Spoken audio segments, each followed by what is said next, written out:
সময় বেশি আগুন প্রথমে তো আপনার জিএমের যে ফেব্রিকগুলো এগুলো একদম পাতলা, এটা যদি ফিরোজ না ফিরোজ আল ফখরি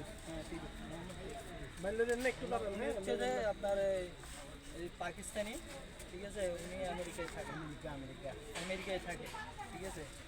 আমেরিকায় উনি আসতেন, মাঝে মাঝে আসতেন, ধরেন আপনার দীপু নাকি ওয়াইজ আহমেদ।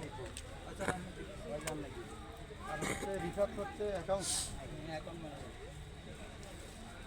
আপনি কোন ব্যক্তিতে করেন অনেক ফ্যাক্টরিতে এখানে ধরেন যেটা আগুন লাগছে বা কোনো ঝামেলা হচ্ছে বন্ধ হওয়ার পরে তো শ্রমিকরা বেকার হয়ে যায়, তো সাধারণত বেশিরভাগ ক্ষেত্রে হয় না, এক্ষেত্রে কি মনে হচ্ছে সাধারণ ক্ষেত্রে মনে করেন আমরা যারা শ্রমিক গার্মেন্টে আছি তাদের সবারই ফ্যামিলি বর্তমানে দুর্বল, কারণ আমরা যদি উচ্চতর ফ্যামিলির লোক হতাম তাহলে আমরা গার্মেন্টে জব করতাম না, অথবা আমাদের মাধ্যমে অনেকে জব করতো।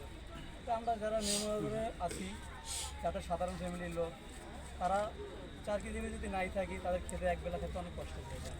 তো আমাদের দেশে যাদের গার্মেন্টস থেকে আছে, অনেক শ্রমিক আছে, তারাও এখন বর্তমানে করতে হলে আছে, ওদেরকে ফ্যামিলি অনেক রকম কষ্টে আছে। তো আশা করি যদি ফ্যামিলির দিকে দেখে অথবা গার্মেন্টস কর্তৃপক্ষ যদি দেখে এদের দিকে অনেক ভালো। আল্লাহ পাক যাতে কোনো শ্রমিকের দুর্ঘটনা না ঘটিয়ে রহমত আনছে সহজের মতো ঘিরে তাতে আলহামদুলিল্লাহ। অনেক সময় তো করে না আবার, মানে ও নিজে আমি নিজে বাঁচতে পারি একটা বিষয় এটা হচ্ছে অনেক সময় কি আল্লাহ পাক যার উসিলায় যার হায়াত রাখছে আল্লাহ পাক তখন তার উসিলায় তাকে রক্ষা করবে।